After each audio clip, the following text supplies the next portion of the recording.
أشهد أن لا إله إلا الله.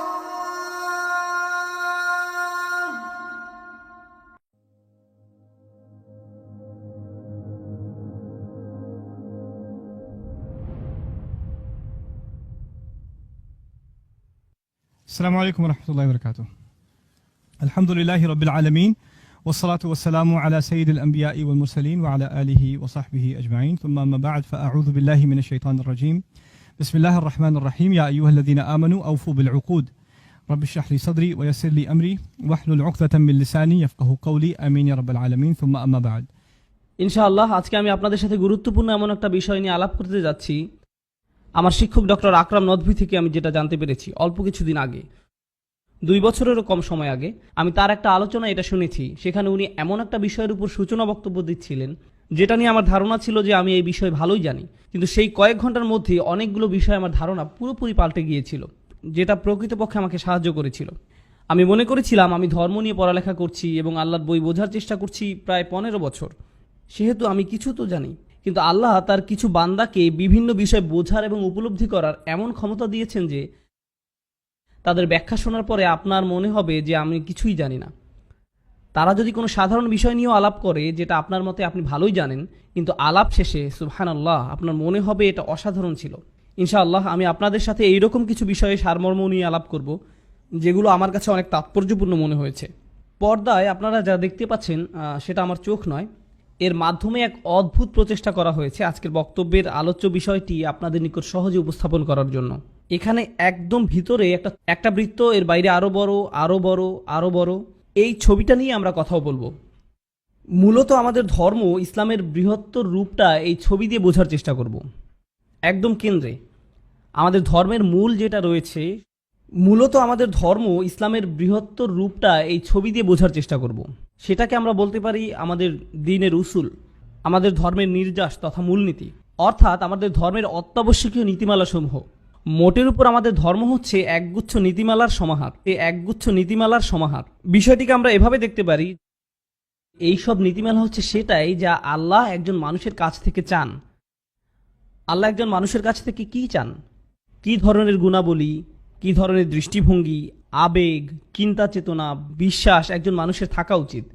আপনারা যদি জানতে চান এইসব অত্যাবশ্যকীয় উপাদান কি কি, আল্লাহ কোরআনে খুবই সুন্দর করে এগুলো বর্ণনা করেছেন। তিনি এটা করেছেন লাআল্লাকুম, এই শব্দটি ব্যবহার করে। লাআল্লাকুম যেমন বিভিন্ন বিষয় বর্ণনা করার পরে তিনি বলেন লাআল্লাকুম তাত্তাকুন, লাআল্লাকুম তাশকুরুন, লাআল্লাকুম তাযাক্কারুন, যাতে করে তোমরা মনে রাখো, যাতে করে তোমরা শুকরকারী হও, তোমরা তাকওয়া অর্জন করো, যাতে করে তোমরা চিন্তা করো। এই সবগুলোই হচ্ছে মৌলিক গুণাবলী যা একজন মানুষের থাকা উচিত। একজন মানুষের বিবেচনামূলক দৃষ্টিভঙ্গি থাকা উচিত, তার চিন্তাশীল হওয়া উচিত, তার সর্বদা আল্লাহকে স্মরণে রাখা উচিত, তার মধ্যে আল্লাহভীতি থাকতে হবে, তাকে আল্লাহর প্রতি শুকরগুজার হওয়া উচিত। লাআল্লাকুম তাশকুরুন, অর্থাৎ যাতে করে তোমরা শুকরকারী হতে পারো। বুঝতে পেরেছেন ব্যাপারটা? আল্লাহ যখনই লাআল্লাকুম বলেন এবং এই ধরনের কাজগুলো উল্লেখ করেন, এর মানে তিনি বুঝাতে চান যে এইগুলো হচ্ছে সেই সব গুণাবলী যেগুলোকে আমাদের আয়ত্ত করতে হবে। আমি তখনই আল্লাহর একজন সফল বান্দা হতে পারবো যখন নিজের জীবনে এইসব গুণাবলীর প্রতিফলন ঘটাতে পারবো। সবগুলোর তালিকা আপনাদের বলবো না, শুধু অল্প কয়েকটি গুণাবলী সম্পর্কে বারবার উল্লেখ করব। সুষ্ঠুভাবে চিন্তা করতে পারা, লাআল্লাকুম তাআকিলুন, লাআল্লাকুম তাশকুরুন, তোমরা শুকরকারী হও, লাআল্লাকুম তাযাক্কারুন, যাতে করে তোমরা আল্লাহকে স্মরণ করো, লাআল্লাকুম তাত্তাকুন, যাতে করে তোমরা নিজেকে রক্ষা করতে পারো, বিপদ থেকে সতর্ক থাকতে পারো, এবং অবশ্যই লাআল্লাকুম তুফলিহুন, যাতে করে তোমরা পরকালে সফল হতে পারো। আল্লাহ প্রায়ই কোরআনে লাআল্লাকুম তুফলিহুন বলেছেন।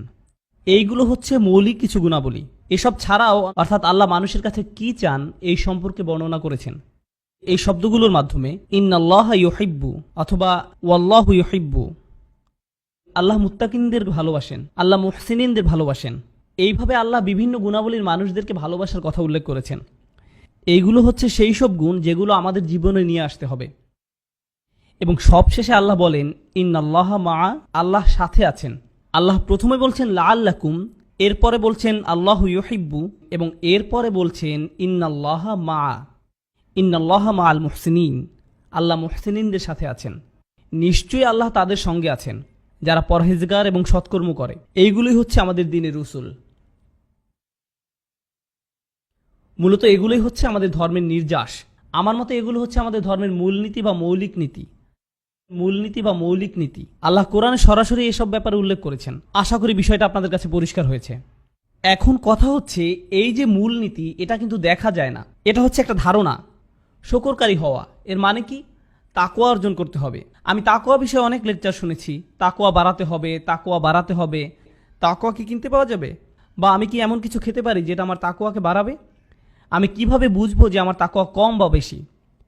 একইভাবে আমার ঈমান বাড়াতে হবে, তাওয়াক্কুল বাড়াতে হবে। এই সবই হচ্ছে বিমূর্ত ধারণা। আমরা কিভাবে এইসব বিষয়কে আমাদের প্রাত্যহিক জীবনে নিয়ে আসব, কিভাবে আমরা এই কাজ করব, সেটাই হচ্ছে পরবর্তী বৃত্তটি। দ্বিতীয় বৃত্তটি হচ্ছে মৌলিক বাধ্যবাধকতা। মূল করণীয় এবং মূল বর্জনীয় কাজসমূহ। উদাহরণস্বরূপ, আমরা সবাই জানি যে আমাদের ধর্মের 5টি মূল স্তম্ভ আছে। সালাতের মধ্যে একটি।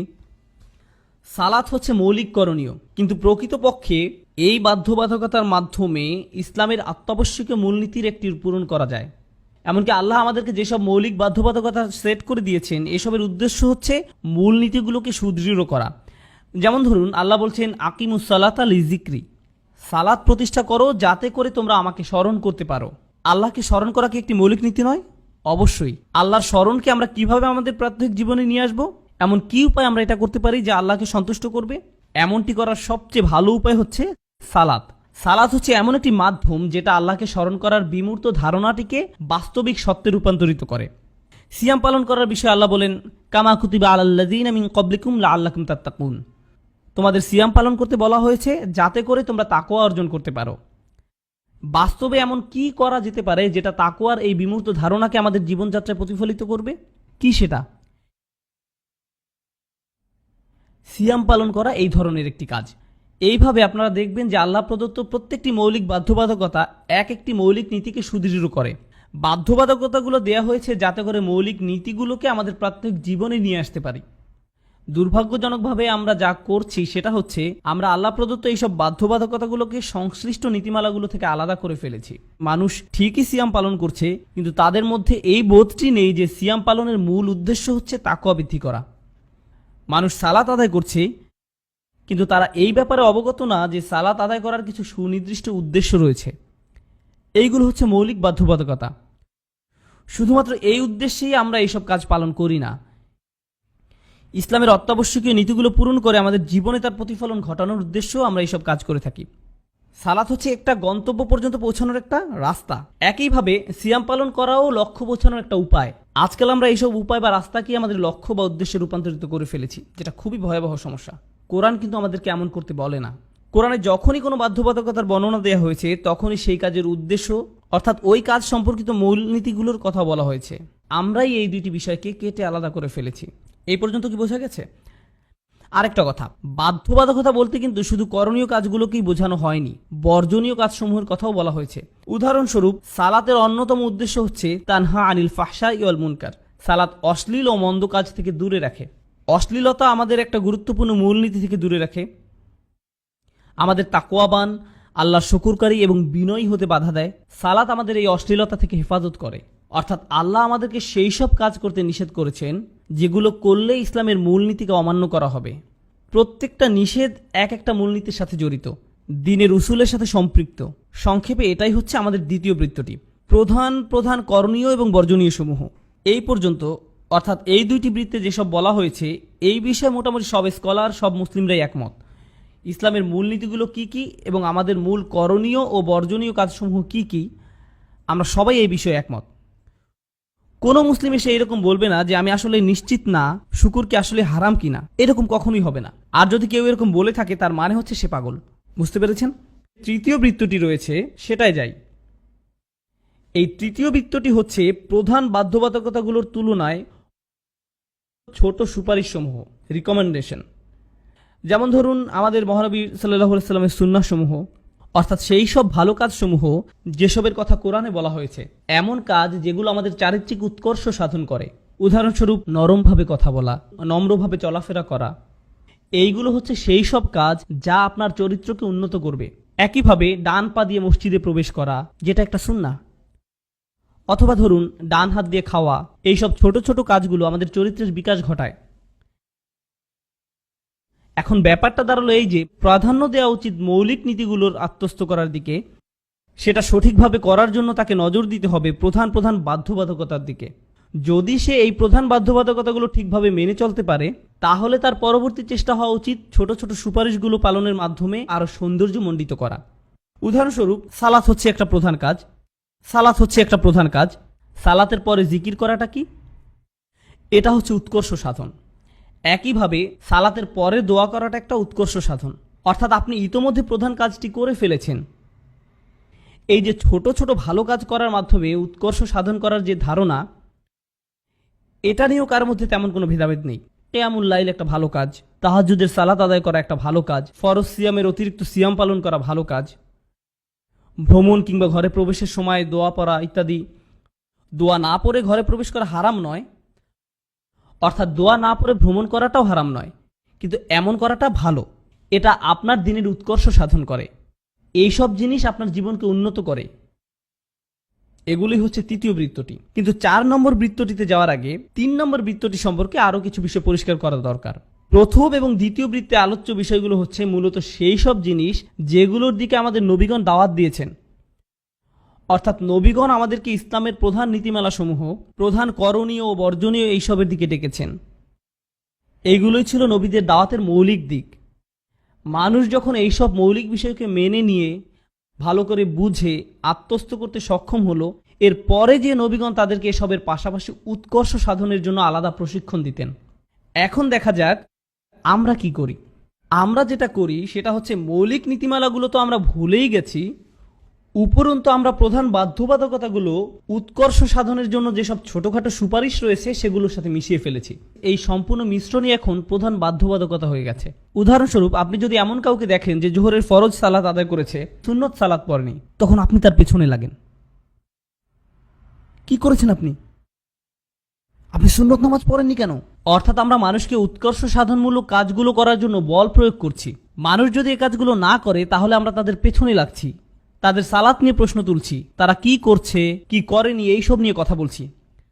যেমন ধরুন সহিহ উচ্চারণ, এটা কিন্তু দ্বিতীয় বৃত্তের মধ্যেও পড়ে না, এটা তৃতীয় বৃত্তের অন্তর্ভুক্ত। অথচ আমরা কি করি? কারো তিলাওয়াত সহিহ না হলে আমরা বলি কুরআন তেলাওয়াত করে আপনি কখনোই গুনার মধ্যে পড়ছেন না। আপনি অবশ্যই সহিভাবে তেলাওয়াত শেখার চেষ্টা করবেন, কিন্তু আপনি যদি বসে বসে মদ কলকলার সময় একদম পুঙ্খানুপুঙ্খানুরূপে হিসাব করা শুরু করেন, তাহলে সাহাবাগণ তো এইভাবে শেখেননি। আপনি অবশ্যই আপনার তাজবিদের জ্ঞান বাড়ানোর চেষ্টা করবেন, কিন্তু আপনাকে বুঝতে হবে এইসব জিনিস এগুলো হচ্ছে উৎকর্ষ সাধনের জন্য। এগুলো ঘর সাজানোর জিনিসের মতো। আপনার বাসার একটা দরজা থাকার দরকার আছে, একটা জানালার দরকার আছে আলো বাতাসের জন্য, কিন্তু আপনার বসার জন্য স্পেশাল কার্পেট অত্যাবশ্যক নয়। দেয়ালে রং বেরঙের পেইন্টিং থাকতেই হবে এমন নয়। এটা ঠিক যে এগুলো থাকলে ভালোই লাগে, একটা সোফা থাকলে ভালোই হয়, কিন্তু কারো বাসার দেয়ালে পেইন্টিং না থাকলে আপনি তাকে বলতে পারেন না যে তোমার তো বাসাই নেই। পেইন্টিং না থাকলে আর বাসা হয় নাকি? আপনি এইরকম করতে পারেন না, কারণ অধিকাংশ মানুষই প্রধান বাধ্যবাধকতা এবং উৎকর্ষ সাধনমূলক কাজগুলোর মধ্যে পার্থক্য করেন না, যার ফলে আপনি যখন এইরকম বলেন, সমালোচনা করেন একটা নির্দিষ্ট বিষয়ে, তখন মানুষ গণহারে সব ক্ষেত্রেই এটাকে প্রযোজ্য মনে করে। আমি আপনাদেরকে এর একটা ভয়াবহ পরিণতির উদাহরণ দিচ্ছি। আমাদের মধ্যে এক ধরনের মানুষ আছেন যাদের মতে মোটামুটি সবকিছুই হারাম। সবকিছুই হারাম। কেউ ভিডিও গেমস খেলছে, তারা বলবে ভিডিও গেম কিন্তু হারাম। আপনি টিভি দেখছেন, এটা হারাম। রেডিও শুনছেন, এটা হারাম। হারাম, সবকিছুই হারাম। এখন ব্যাপারটা হচ্ছে দ্বিতীয় বৃত্তে বর্ণিত কিছু প্রধান বর্জনীয় কাজ রয়েছে, যেমন মদ, জিনা, এগুলো খুবই খারাপ এবং এগুলো দ্বিতীয় বৃত্তের আওতায় পড়ে। আল্লাহ যেসবকে হারাম বলেছেন, আর এখন আপনি বলছেন ভিডিও গেম হারাম।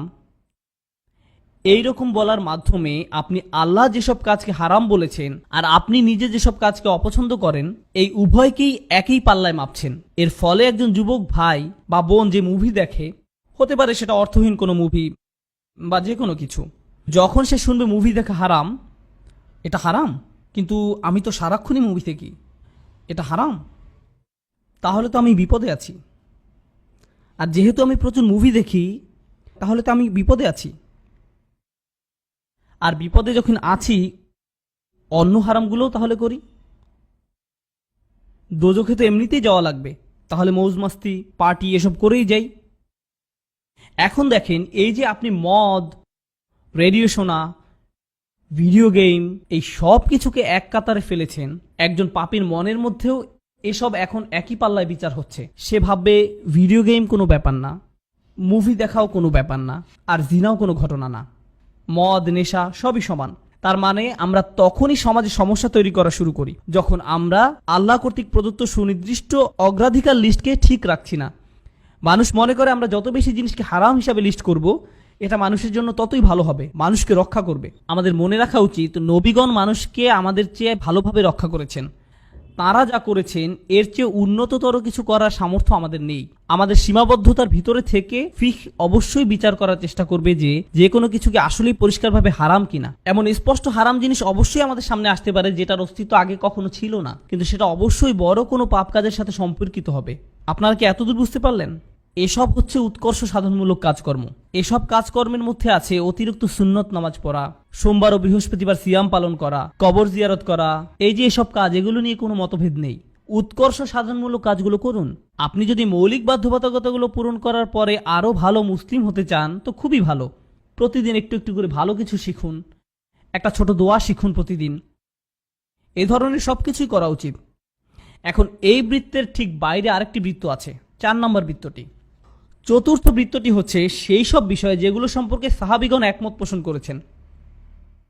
আমরা এই বিষয়গুলো কোরআনে পাই না। এখানে একটা কথা বলে রাখা ভালো, সেসব কিন্তু সুন্নাতে স্পষ্টভাবেই বিদ্যমান।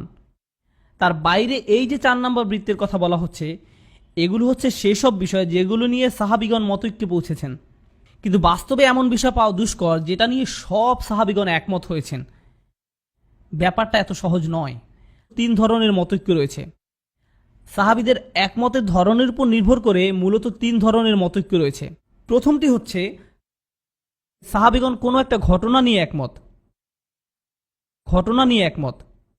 সেটা কেমন? যেমন ধরুন, সব সাহাবীগণই কিন্তু বদরের যুদ্ধে অংশগ্রহণ করেননি। অনেকেই বদরের যুদ্ধের পরে মুসলিম হয়েছেন, কিন্তু যারা অংশ নিয়েছিলেন তারা সকলেই একইভাবে বলবেন যে এই যুদ্ধ অমুক দিনে শুরু হয়েছিল, এতদিন ধরে চলেছে। কেন তারা সবাই এরকম কথা বলবেন? কারণ তারা সবাই ওই যুদ্ধে উপস্থিত ছিলেন। বুঝতে পেরেছেন? এ কারণেই তারা এই বিষয়ে একমত। দ্বিতীয় ধরনের ঐক্যমত হচ্ছে সাহাবীদের মধ্যে যারা সবচেয়ে জ্ঞানী ছিলেন তাদের মধ্যে ঐক্যমত। কিছু কিছু ক্ষেত্রে তারা সবাই একে অপরের সাথে একমত পোষণ করতেন। যেমন ধরুন, ইবনে আব্বাস রাদিয়াল্লাহু তাআলা আনহু, তিনি একজন জ্ঞানী সাহাবী ছিলেন। এমন অনেক সাহাবীও ছিলেন যারা এমনকি একটা সূরাও পারতেন না, তারা সদ্য মুসলিম ছিলেন। এখনকার সময় যারা ধর্মান্তরিত হয়ে নতুন মুসলিম হচ্ছেন তাদের মতো। কিন্তু তাদের ঐক্যমত এই দ্বিতীয় ধরনের ঐক্যমতের ভিতরে পড়ে না। এটা হচ্ছে সেই ধরনের ঐক্যমত যেখানে কোনো বিষয়ে সবচেয়ে জ্ঞানী সাহাবীগণ একমত হয়েছেন। তাহলে প্রথমটা কি ছিল? ওই ধরনের ঐক্যমত যেখানে সাহাবীগণ কোনো একটা ঘটনা নিয়ে একমত পোষণ করেছেন। দ্বিতীয়টা হচ্ছে সেই ঐক্যমত যেখানে সাহাবীদের মধ্যে যারা জ্ঞানী তারা কোনো বিষয়ে একমত হয়েছেন। তৃতীয়টি হচ্ছে সাহাবীদের মধ্যে যারা শাসক তাদের মধ্যকার ঐক্যমত। যেমন ধরুন, ওমর রাদিয়াল্লাহু তাআলা আনহু এবং তার উপদেষ্টা মণ্ডলী, তারা ঐক্যমত। সেটা হচ্ছে এই তৃতীয় ধরনের ঐক্যমত। এই হচ্ছে সাহাবীদের মধ্যকার 3 ধরনের ঐক্যমত, অর্থাৎ ঘটনা ভিত্তিক, জ্ঞানী সাহাবী ভিত্তিক এবং শাসন কার্যে নিয়োজিত সাহাবীদের ঐক্যমত ভিত্তিক। যখন শাসন কার্যের সাথে সম্পৃক্ত কোনো বিষয়ে সিদ্ধান্ত নেওয়ার প্রয়োজন পড়ত, ওমর রাদিয়াল্লাহু তাআলা আনহু নিশ্চয়ই হাজার হাজার সাহাবীর সাথে আলোচনা করতেন না। তিনি তার উপদেষ্টা মণ্ডলীর সাথে বসে সবাই মিলে একমত হয়ে একটা সিদ্ধান্ত নিতেন। তারপর সেই সিদ্ধান্তের ভিত্তিতে আইন প্রণয়ন করা হতো। ব্যাপারটা বোঝা গেল? এখন বর্তমান সময়ে এসে যেটা ঝামেলা হয়েছে সেটা হচ্ছে, কেউ একজন যখন এইভাবেই বলে যে সব সাহাবীরা এই বিষয়ে একমত, যে সব সাহাবীগণ একমত, দাঁড়ান, সব সাহাবীগণ একমত, এটা আপনি কোথায় পেলেন? কেন, এইভাবেই তো বর্ণনা আছে। কোথায় আছে? বই পুস্তকে আছে। কোন বই? যাও ভালোভাবে পড়ো। আপনি কোনোভাবেই এটা বলতে পারেন না যে সব সাহাবীগণ একমত ছিলেন। আপনি এটা করতে পারেন না। আপনার কথা সুনির্দিষ্ট দলিলপত্রের ভিত্তিতে হতে হবে। এমনিতেই বলে ফেললে হবে না। সবচেয়ে হাস্যকর যে কথাটি আমি এখন পর্যন্ত শুনেছি সেটা হচ্ছে সব ইসলামী বিশারদ এই বিষয়ে একমত। বলেন কি? ঠিক আছে, তাদের 10 জনের নাম বলেন। সবাই। আপনি যদি তাফসির পড়েন তাহলে এমন একটি বিষয় পাবেন না যে বিষয়ে সব স্কলার একমত হয়েছেন। এটা হাস্যকর কথা। আমি বিভিন্ন তাফসির পড়ি, কুরতুবি, তাবারি, জালালাইন, তাফসির ইবনে কাসির, ইবনে আশুর। একটা কথা যেটা প্রায়শই সব তাফসিরে লেখা থাকে সেটা হচ্ছে স্কলারগণ এই বিষয়ে একমত এবং এর ভিন্ন মত একদমই বিরল। অন্য আরেক মুফাসসির হয়তো এর উল্টোটি লিখেছেন যে এই ভিন্ন মতের বিষয়েই বরং স্কলারগণ একমত, আর প্রথম মতের পক্ষে যুক্তি বিরল। অর্থাৎ তাদের কাছেও এই একমত হওয়ার বিষয়টি আপেক্ষিক। এটা ঠিকভাবে বোঝার জন্য অনেক পড়াশোনা এবং গভীর জ্ঞানের প্রয়োজন। এমনও হয়েছে যে সাহাবীদের মধ্যে যিনি সবচেয়ে জ্ঞানী তিনিও একই বিষয়ে ভিন্ন ভিন্ন মত দিয়েছেন, দ্বিমত পোষণ করেছেন। দিনের কোথায় সর্বসম্মতভাবে ঐক্যমত আছে? কোন বিষয়ে কোনো প্রকার দ্বিমত নেই? কোন বিষয়ে কোনো প্রকার দ্বিমত নেই? প্রথম তিনটি বৃত্ত। প্রথম তিনটি বৃত্ত। যখন আমরা মানুষকে দ্বীনের পথে দাওয়াত দেই, নবী রাসূলদের পক্ষ থেকে আহ্বান জানাই, তখন আমরা মূলত কোন বিষয়ে কথা বলি? বৃত্ত নম্বর 1 এবং বৃত্ত নম্বর 2। যখন সেই মানুষগুলো আমাদের দলে চলে আসে, আমাদের পরিবারে অন্তর্ভুক্ত হয়ে যায়, আমাদের বন্ধু মহলের হয়ে যায়, প্রথম দুইটি বৃত্তের বিষয়গুলোকে ইতিমধ্যেই মেনে নেয়, তখন আমরা তাদের 3 নম্বর বৃত্তের দিকে আগ্রহী করার চেষ্টা করি। 4 নম্বর বৃত্তের বিষয়গুলো খুবই সুনির্দিষ্ট। এগুলো মূলত গবেষণা ও উচ্চশিক্ষার জন্য। তাই আপনি 4 নম্বর বৃত্ত দিয়ে ইসলাম প্রচার শুরু করে এটা বলতে পারেন না এটাই ইসলাম। আপনাকে শুরু করতে হবে মহানবী সাল্লাল্লাহু আলাইহি ওয়াসাল্লাম যেখান থেকে শুরু করেছেন সেখান থেকে। আপনাকে 1 এবং 2 দিয়ে শুরু করতে হবে। এখন সকল সাহাবী কি এই সবগুলো বিষয়ে একমত হয়েছিলেন? না, তবে তারা সবাই 1 থেকে 3 বিষয়গুলোতে সহমত পোষণ করেছেন। আপনারা যদি এটাকে ইজমা বলতে চান, অর্থাৎ সকল সাহাবী যেসব বিষয়ে ঐক্যমত পোষণ করেছেন সেগুলো হচ্ছে 1, 2 এবং 3 নম্বর বৃত্তের বিষয়গুলো। এখন এই 4টি বৃত্তের বাইরে আরও একটি বৃত্ত আছে। এই বৃত্তের অন্তর্ভুক্ত হচ্ছে সেই সব বিষয় যেগুলো নিয়ে বর্তমান মুসলিম উম্মাহ একমত পোষণ করেন। এটাকে আপনারা ইজতিহাদ বলতে পারেন। একজন স্কলার নিজস্ব মতামত থাকে যেটা আমরা ফতোয়া বলি। স্কলাররা কিভাবে চিন্তা করেন?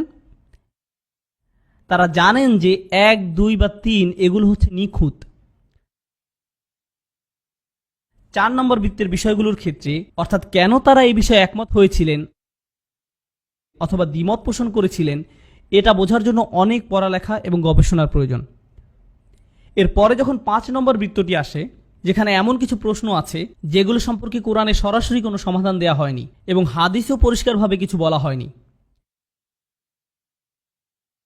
এখন সমাধান পাওয়ার জন্য আমাকে আমার নিজের গবেষণা করতে হবে, দলিল প্রমাণাদি যা কিছু পাওয়া যায় খুঁজে বের করতে হবে। এরপর আমার সামর্থ্যের সর্বোচ্চ ব্যবহার করে এসবের ভিত্তিতে একটা সমাধানে আসতে হবে। তার মানে আমি এই সমস্যার একটা সমাধান বের করার চেষ্টা করছি। এটা মেনে নিয়ে যে আমার প্রাপ্ত উত্তরটি একেবারে নিখুঁত হবে না, কারণ একদম নিখুঁত সমাধান 1, 2 এবং 3 এই বৃত্তগুলোর মধ্যেই সীমাবদ্ধ। তাই আমার প্রাপ্ত উত্তরটি হচ্ছে আমার সীমাবদ্ধতার মধ্যে থেকে যতটুকু নিখুঁত হওয়া যায় ততটুকু। এটা এমন কোনো সমাধান নয় যেটা আমি অন্যের উপর চাপিয়ে দিতে পারি, কিন্তু আমি এমন করে বলতে পারবো না যে এটাই ইসলাম এবং তোমরা যদি এটা অনুসরণ না করো তাহলে ইসলাম থেকে বাইরে চলে যাবে। আমি এভাবে বলতে পারি না। আমি বলতে পারবো না যে আমার দেয়া ফতোয়া ইসলামের সাথে নিবিড়ভাবে সম্পর্কিত। বড়জোর আমি এরকম করে বলতে পারি যে আমার জ্ঞান অনুসারে যতদূর বুঝতে পেরেছি এইভাবে চিন্তা করতে পারি। এসব হচ্ছে সেই সব বিষয় যেগুলোর বিষয়ে কোরআন, হাদিস বা সাহাবাগণের পক্ষ থেকে কোনো স্পষ্ট সমাধান পাওয়া যায় না। একটা উদাহরণ দিচ্ছি। ডক্টর আকরাম নদভী আমাদেরকে এই বিষয়ে শিক্ষাদানকালে 100টি উদাহরণ দিয়েছিলেন। যদিও 2টি উদাহরণ শোনার পরে আমি অনেক আশ্চর্যান্বিত হয়েছিলাম, অথচ এরপরে তিনি আরও 98টা উদাহরণ দিয়েছিলেন। ব্যাপারটা ছিল অনেকটা 10 ঘন্টা ধরে সফট ড্রিঙ্ক পান করার মতো। যাই হোক, আমার সবচেয়ে পছন্দের উদাহরণগুলোর মধ্যে একটি খলিফা হারুন আর রশিদ। তিনি তখন রাষ্ট্রপ্রধান ছিলেন, আমিরুল মুমিনিন। সেই সময় আমিরুল মুমিনিনগণ সালাতের ইমামতি করতেন, বিশেষভাবে হজের সময়। এরকম এক সময় তিনি হজ পালন করতে গেলেন, আমিরুল মুমিনিন হিসাবে তিনি ইমামতি করবেন। যাই হোক, তিনি প্রথম কাতারে ছিলেন কারণ তিনি ইমামতি করবেন, আর তিনি ছিলেন হানাফি মাযহাবের অনুসারী। ওনার হজের যিনি মুয়াল্লিম ছিলেন আপনারা তো অনেকেই জানেন মুয়াল্লিম কাকে বলে। মুয়াল্লিম হচ্ছেন সেই ব্যক্তি যিনি আপনাকে হজের বিভিন্ন নিয়মকানুনগুলো সঠিকভাবে শিখিয়ে দেবেন। স্বাভাবিকভাবেই আমিরুল মুমিনিনের মুয়াল্লিমও হানাফি মাযহাবের অনুসারী ছিলেন। তিনি ছিলেন কাজী আবু ইউসুফ, হানাফি মাযহাবের প্রতিষ্ঠাতা। ইমাম আবু হানিফার সবকিছু উনি লিপিবদ্ধ করতেন। যাই হোক, পৃথিবীর বুকে হানাফি মাযহাবের সবচেয়ে বিজ্ঞ যে আলেম তিনি হচ্ছেন তার মুয়াল্লিম। তারা দুজনই সামনের কাতারে আছেন এবং আমিরুল মুমিনিন একটু পরেই সালাতের ইমামতি করবেন। কিন্তু খলিফা হারুনুর রশিদ হিজামা করিয়েছেন। আপনারা জানেন নিশ্চয়ই হিজামা কি? হিজামা হচ্ছে এমন একটা চিকিৎসা পদ্ধতি যেটা কাপিংয়ের মাধ্যমে করা হয় এবং এর ফলে শরীর থেকে রক্ত বের হয়। এখন হানাফি মাযহাব অনুসারে শরীর থেকে রক্ত বের হলে অজু নষ্ট হবে। খলিফা হারুনুর রশিদ একজন বিচক্ষণ ব্যক্তি ছিলেন। তিনি জানতেন যে তিনি যদি ইমাম আবু ইউসুফকে এখন জিজ্ঞাসা করেন যে আমার অজু কি নষ্ট হয়েছে, তাহলে আবু ইউসুফ কি বলবেন? হ্যাঁ, আপনার অজু নষ্ট হয়ে গেছে। আর সেই ক্ষেত্রে তাকে প্রথম কাতার থেকে বের হয়ে সবগুলো কাতার পার হয়ে অজুখানায় যেয়ে অজু করতে হবে। এই পুরো প্রক্রিয়াটিতে যে সময় লাগবে তাতে করে আসরের রক্ত শেষ হয়ে মাগরিবের রক্ত চলে আসবে। কিন্তু তাকে তো তখনই সালাতের ইমামতি করতে হবে। এবং তিনি যদি আবু ইউসুফকে এই বিষয়ে জিজ্ঞাসা করেন তাহলে উনি বলবেন যে আপনার সালাত আদায় হবে না, কারণ অজু নেই। ঘটনাচক্রে ইমাম মালিকও প্রথম কাতারে ছিলেন। এমত অবস্থায় খলিফা উদ্দেশ্য প্রণোদিতভাবে ওনার নিজের মুয়াল্লিমকে এই বিষয়ে না জিজ্ঞেস করে ইমাম মালিককে জিজ্ঞেস করলেন, কারণ মালিকি মাযহাব অনুসারে রক্তপাত হলেও অজুভঙ্গ হয় না এবং খলিফা এটা জানতেন। তিনি ইমাম মালিককে জিজ্ঞেস করলেন, আচ্ছা, আমি যে কাপিং করালাম আমার কি অজু নষ্ট হয়েছে? ইমাম মালিক বললেন, না না, আপনার অজুভঙ্গ হয়নি, আপনি ইমামতি করুন। ফলশ্রুতিতে খলিফা হারুন রশিদ ইমামতি করলেন হজের সময় সেই বিশাল জামাতের। কাজী আবু ইউসুফ, ইমাম মালিক দুজনই সেই জামাতে ওনার পেছনে ছিলেন। কাজী আবু ইউসুফ, ইমাম মালিক দুজনই সেই জামাতে ওনার পেছনে ছিলেন। আর কাজী আবু ইউসুফ ছিলেন সেই সময় সবচেয়ে বিখ্যাত স্কলারদের মধ্যে অন্যতম। তার সাথে অনেক শিক্ষার্থী ছিলেন যারা হজ করতে এসেছেন। সেই শিক্ষার্থীরা কিন্তু পেছনে ছিলেন, তারাও এই ঘটনা দেখতে পেলেন এবং নামাজ পড়ছিলেন। আর নামাজ শেষ হওয়ার সাথে সাথে তারা দৌড়ে কাজী ইউসুফের কাছে গেলেন এবং বললেন, আমরা কি আবার সালাত আদায় করব? আপনি কিভাবে ওনাকে কাবার সামনে ইমামতি করতে দিলেন অজু ছাড়া? তখন কাজী আবু ইউসুফ বললেন, যিনি কিনা হানাফি মাযহাবের অনুসারী, তার শিক্ষার্থীদের বললেন, যে পুনরায় সালাত আদায়ের দুঃসাহস দেখাবে সে খাওয়ারিজদের অন্তর্ভুক্ত, সে বা তারা এই দিনের অন্তর্ভুক্ত নয়। কেন তিনি এরকম বললেন? কারণ ফতোয়া নিয়ে তার চিন্তার প্রকৃতি কিছুটা ভিন্ন ছিল। ওনার চিন্তার প্রকৃতি এইরকম ছিল যে রক্তপাতের সাথে অজু নষ্ট হওয়ার বিষয়ে সুস্পষ্ট কিছু বলা হয়নি। এটি এমন একটি বিষয় যেটা নিয়ে গবেষণা করে তারপর সিদ্ধান্ত নিতে হবে। এখন আমাদের গবেষণা অনুসারে অজু নষ্ট হবে, আর ইমাম মালিকের গবেষণা অনুসারে অজু নষ্ট হবে না। এটা একান্তই আমাদের ব্যক্তিগত গবেষণার ফলাফল। কোরআনে এমন কোনো আয়াত নেই যেখানে বলা হয়েছে যে রক্তপাত হলে অজু নষ্ট হবে। এমন কোনো হাদিস নেই যেখানে বলা হয়েছে রক্তপাতের কারণে অজু নষ্ট হবে। তাই আমরা কেউ এই নিয়ে বিতর্ক করতে পারি না যে আমার প্রাপ্ত ফলাফলটি সঠিক, কারণ এটা একান্তই আমার সীমিত জ্ঞানের মাধ্যমে অর্জিত ব্যক্তিগত মতামত, যার ফলে আমি কিন্তু এটাও জানি না যে আমি সঠিক কিনা আর উনি ভুল কিনা। আর এটা নিয়ে তর্ক করতে গিয়ে আমি যে মূলনীতি জানি তা হচ্ছে ঐক্য হচ্ছে গুরুত্বপূর্ণ মূলনীতি। ইন্নামাল মুমিনুনা ইখওয়া ইউসিরুনা আলা আনফুসিহিম ওয়ালাউ কানা বিহিম খাসাসা। নিজের ফতোয়ার প্রতি অনড় থাকতে যে আমি এই মূলনীতিকে অমান্য করতে রাজি নই। এরকম ছিল তাদের চিন্তাভাবনা। এভাবেই ওনারা বিষয়গুলো নিয়ে ভাবতেন। আপনি যদি ফিকাহ নিয়ে পড়াশোনা করেন, আমি কিন্তু ফিকাহ শিক্ষার্থী নই, যদি হতামও সেটা কিন্তু আপনাদের বলতাম না। ফিকার কিতাব পড়লে দেখবেন সেখানে কেউ যখন অন্য আরেকজনের সাথে দ্বিমত পোষণ করেন তখন শুরুতে তিনি যার সঙ্গে দ্বিমত পোষণ করেছেন তার জন্য দোয়া করে এক পৃষ্ঠা লেখেন। এরপরে বিস্তারিত ব্যাখ্যা করেন যে কেন তিনি একমত নন। একইভাবে অপরজন যখন এর উত্তর দিবেন তখন তিনিও এইভাবে বলেন যে আপনার দোয়ার জন্য ধন্যবাদ এবং আপনার জন্য নিম্মুক্ত দোয়া রইল। যদিও তারা যে সবসময় একে অপরের সাথে এরূপ ব্যবহার করেন এমন কিন্তু নয়, মাঝে মাঝে তাদের লেখার মধ্যে অন্যের প্রতি বিরূপ প্রকৃতির মনোভাবও লক্ষ্য করা যায়। যাই হোক, বর্তমান সময়ে ইসলামের যে রূপ সেটা বোঝার জন্য এই বৃত্তগুলো সম্পর্কে পরিষ্কার ধারণা থাকা দরকার। বৃত্তগুলোর কথা মাথায় রেখে আমরা যদি চিন্তা করি যে আমাদের কোন বিষয়টাকে অগ্রাধিকার দেওয়া উচিত, কোনটি সবার প্রথমে গণ্য হবে, মূলনীতিসমূহ স্বচ্ছতা, ন্যায় বিচার, আল্লাহভীতি, সত্যতা, সত্যবাদিতা, এগুলো হচ্ছে সবার আগে আসবে। এই মূলনীতিগুলো আমরা কিভাবে শিখি?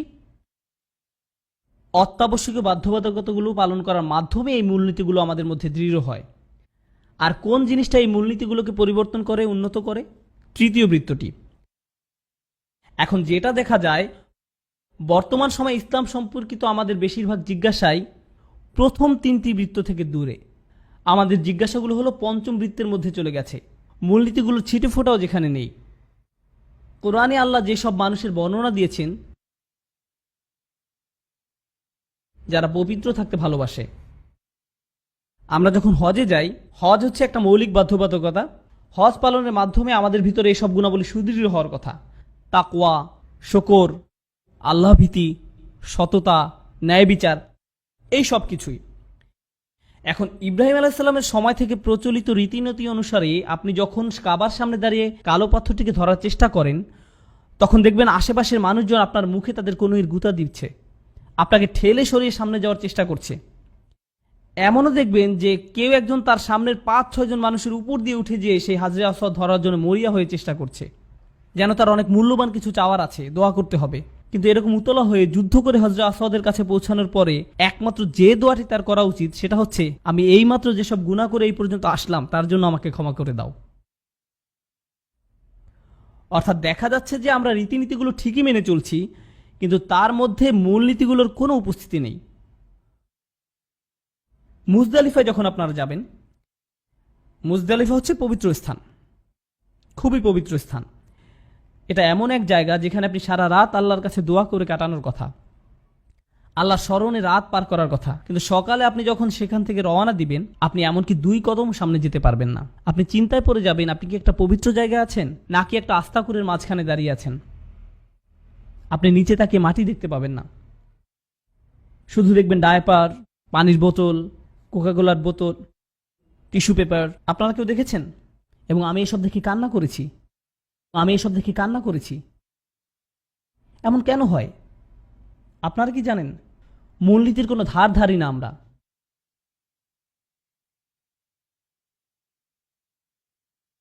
এর ফলে অত্যাবশ্যকীয় মূলনীতিগুলোকে প্রাধান্য দেওয়ার কারণে যে ধর্মের হওয়ার কথা ছিল সবচেয়ে সুন্দর, সেটা এখন হয়ে গেছে কদাকার। এভাবেই আমরা একটা সুন্দর ধর্মকে কদাকার করে ফেলেছি। বনী ইসরাইলরা যেভাবে করেছিল, তারা আল্লাহর দেয়া সুন্দর ধর্ম থেকে মূল জিনিসগুলোকে বাদ দিয়ে শুধুমাত্র রীতিনীতিগুলোকেই গ্রহণ করেছিল। সুবহানাল্লাহ। আমার কাছে তাই এই কাঠামোটি ভালোভাবে বুঝতে পারা খুবই গুরুত্বপূর্ণ এবং মূল্যবান মনে হয়। তাহলে আমাদের সেই সুযোগটা নেওয়া উচিত। বর্তমান উম্মার মতভেদের কয়েকটি বড় বড় বিষয় হচ্ছে, তারাবির নামাজ কয় রাকাত, চাঁদ দেখার ক্ষেত্রে কি সারা পৃথিবী একই দিনে ধরা হবে নাকি এলাকা ভিত্তিক ঠিক করা হবে, এসব হচ্ছে বড় বড় তর্কের বিষয়। কিন্তু আপনারা যদি মূল ফিকার বইগুলো দেখেন, তাহলে বুঝবেন যে এই সব বিষয় এমনকি 3 নম্বর বৃত্তের মধ্যেও নেই, 4 বা তার পরের বিষয়। তাহলে কেন আমরা এসব নিয়ে তর্ক করছি? যেসব বিষয় আমাদেরকে সংঘবদ্ধ করে, সেগুলো যেসব বিষয় আমাদের মধ্যে বিভক্তি ঘটায় তার চেয়ে অনেক বেশি শক্তিশালী। কিন্তু আমরা যখন সেসব বিষয় থেকে আমাদের দৃষ্টি সরিয়ে নেই, তখন বিভক্তি সৃষ্টি করার বিষয়গুলোই আমাদের চোখের সামনে ভেসে আসে। এমনকি এখনকার দিনেও একজন মুসলিম যখন আরেকজন মুসলিমকে দেখে, তখন মনে মনে চিন্তা করে, সে কি শাফি নাকি মালিকি, সে কি আমার মতো? কিছু কিছু মানুষ আমাকে এসে বলে যে তারা পাকিস্তানি, তাই তারা আমাকে পছন্দ করে, কারণ আমিও পাকিস্তানের। আমি তখন বলি যে ও আচ্ছা, তাই আমিও আপনাকে ভালোবাসি। এরপরে তারা বলে আপনি তো হানাফি, তাই না? আমি বলি আমি হানাফি হলেও আপনাকে বলবো না। কেন বলবেন না? আমি আপনাকে বলতে চাই না, কারণ আপনার তো এটা নিয়ে চিন্তাই করা উচিত নয়। আপনার তো শুধুমাত্র এইটুকুই চিন্তা করা উচিত যে সে কি মুসলিম নাকি মুসলিম না, ব্যাস এইটুকুই যথেষ্ট। যাই হোক, এটি হচ্ছে তার সাথে আমার প্রথম ক্লাস, যেটা আমার কাছে খুবই লাভজনক মনে হয়েছে। আমি আপনাদেরকে এখন সেটাই বলবো যেটা উনি একদম শুরুতে বলেছিলেন, আর এটাই হবে আজকের আলাপের শেষ বিষয়। এটা আমার শোনার সবচেয়ে চমকপ্রদ বিষয়গুলোর মধ্যে অন্যতম। আল্লাহ মোট কতজন নবী রাসূল প্রেরণ করেছেন? 1,24,000। পৃথিবীতে সবচেয়ে গুরুত্বপূর্ণ হচ্ছেন কারা? নবী রাসূলগণ। এই বিষয়ে তো আমরা সবাই একমত। মানব জাতির জন্য সর্বোত্তম শিক্ষক কারা ছিলেন? এই 1,24,000 নবী রাসূলগণ হচ্ছেন সমগ্র মানব জাতির জন্য প্রেরিত সর্বোত্তম শিক্ষক। সবাই একমত? ঠিক আছে, তাদের নাম বলুন এবার। কি হলো? তারা সবচেয়ে গুরুত্বপূর্ণ ব্যক্তিবর্গ, আপনাদের তো তাদের নাম জানা উচিত ছিল। আল্লাহ তো তাদের সবার নাম বলেননি, আল্লাহ শুধুমাত্র 25 জনের নাম উল্লেখ করেছেন। তার মানে কি অল্প কয়েকজনের নাম বাদ পড়েছে? তারা ছিলেন ইসলামের সবচেয়ে বড় শিক্ষক, অথচ আমরা তাদের নাম পর্যন্ত জানি না। আল্লাহ আপনাকে জিজ্ঞেস করবেন না যে আবু হানিফা কে ছিলেন, কে ছিলেন ইমাম শাফি। অযথা চিন্তা বন্ধ করুন। কিন্তু যখন বিশ্বের সকল হানাফি মাযহাবের স্কলারদের মধ্যে অন্যতম একজন বক্তব্যের শুরুতে এমন একটা কথা বলেন, আমিও অনেক অবাক হয়েছিলাম। তিনি বলেছিলেন, এই বিষয়ে কিছু শেখার আগে আমাদেরকে তার আগে সবকিছুর অবস্থান, গুরুত্ব সম্পর্কে ভালোভাবে জানতে হবে। যে কারণে তিনি নবীদের এই প্রসঙ্গটি দিয়ে শুরু করেছিলেন। এখন এই বিষয়ে আমার শেষ মন্তব্য। এগুলো ছিল তার বক্তব্যের শুরুর কথা, যেগুলো আমি সবার শেষে বলেছি। এখন মুসলিমদের চিন্তা চেতনা কিভাবে কাজ করে সেটা নিয়ে আমার নিজস্ব মতামত বলবো। আমি এটা জানি, কারণ আমার মাথায় এরকম ভাবে কাজ করত। আমরা যখন ছোটবেলায় ইসলাম সম্পর্কে জ্ঞান লাভ করতাম, মাঝে মাঝে বিভিন্ন ধরনের গল্প শোনানো হতো আমাদের। যেমন বড় কোনো আলেম এরকম দোয়া করেছিল, যার কারণে এরকম হয়েছিল, অথবা নবী রাসূল সাল্লাল্লাহু আলাইহি সাল্লাম বা সাহাবীদের নিয়ে বিভিন্ন ঘটনা, বা কোন কাজ করলে কত সওয়াব হবে, আর কোন কাজ করলে কি পরিমাণ গুনাহ হবে, কি ধরনের শাস্তি হবে। এসব জিনিসের কিছু এসেছে কোরআন থেকে, কিছু সুন্নাহ থেকে, আর কিছু বিষয় কোথা থেকে এসেছে সেটা কেউ জানে না। কিন্তু আমাদের মাথায় এসব কিছু একসাথে মিশে একটা সালাদ তৈরি হয়েছে। আর এই মিশ্রণটাকে আমরা ইসলাম হিসাবে মনে করি। এখন আমাদেরকে আলাদা করা উচিত ছিল না যে কোনটি আল্লাহর নির্দেশ, কোনটি নবীর শিক্ষা। এসব বিষয় অন্য বিষয়গুলোর সাথে না মিশিয়ে আলাদা করে রাখা কি উচিত ছিল না? এই বৃত্তগুলো আঁকার উদ্দেশ্য কি ছিল? উদ্দেশ্য এই যে যখন আপনারা ইসলাম নিয়ে চিন্তা করবেন, তখন প্রাথমিকভাবে প্রথম 3টি বৃত্ত নিয়ে ভাববেন। এর বাইরে অন্য কিছু যখন শুনবেন, তখন সেটাকে এই 3 বৃত্তের বাইরে অন্য যে বৃত্তগুলো আছে সেগুলোর মধ্যে থেকে সঠিক বৃত্তটি বেছে নিয়ে সেখানে বসিয়ে দিবেন। আর যদি কোনো কারণে 4 থেকে 6 নম্বর বৃত্তের কোনো কিছু নিয়ে আমাদের নিজেদের মধ্যে একমত না হই, তাহলেও কিছু যায় আসে না, সেটা আমাদের বিভক্ত করবে না। উম্মার ঐক্য হচ্ছে 1, 2, 3 নম্বর বৃত্তের মধ্যে। আমাদের সবার একই ফিকা থাকতে হবে এমন নয়, আমাদের সবাইকে বিতির সালাত একই নিয়মে পড়তে হবে এমন নয়, আমাদের সবার তারাবির নামাজের রাকাত সংখ্যা সমান হতে হবে এমনটাও নয়, সব বিষয়ে আমাদের ফতোয়া একই রকম হতে হবে না। এসব আমাদেরকে বিভক্ত করবে না। 2 ভিন্ন দিনে ঈদের সালাত আদায় করলে আমরা বিভক্ত হয়ে যাব না, কারণ আমরা আরো শক্তিশালী কিছু বিষয় দিয়ে ঐক্যবদ্ধ। কিন্তু যখনই আমরা এই সব কিছুকে একসাথে করে ফেলি, তখনই বিভক্তি শুরু হয়ে যায়। আল্লাহ সুবহানাহু ওয়া তাআলা আমাদেরকে কোন বিষয়গুলোকে প্রকৃত অর্থে অগ্রাধিকার বা প্রাধান্য দিতে হবে সেটা সঠিকভাবে বোঝার তৌফিক দান করুন। আমিন।